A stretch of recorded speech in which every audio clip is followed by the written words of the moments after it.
Issus de partis politiques comme par exemple Robert Gély, Yvette Benayoun-Nakache et Marie-Françoise Mendes, ou bien venus de la société civile, ils étaient 9 de sensibilité de gauche à s'exprimer sur leur choix d'avoir rejoint la liste Toulouse pour tous. Selon ces colistiers, l'ouverture n'est pas un effet d'annonce, mais bien une réunion de compétences visant à construire un programme novateur. Tous se disent donc réunis derrière un projet, en gardant cependant leurs différences.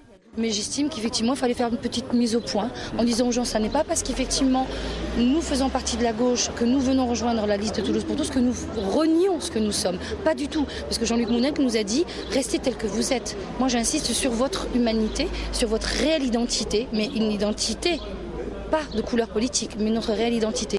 D'autres sensibilités étaient aussi représentées, des centristes, ex-Modem, tels Elisabeth Husson-Barnier, mais aussi des élus municipaux sortants, en l'occurrence René Bouscatel, Marie Desquet et François Chollet, tous réunis pour montrer la cohésion de la liste de Jean-Luc Moudenc. Nous avons découvert au fur et à mesure de cette campagne que nous étions de mieux en mieux compris. Nous y sommes parfaitement à l'aise.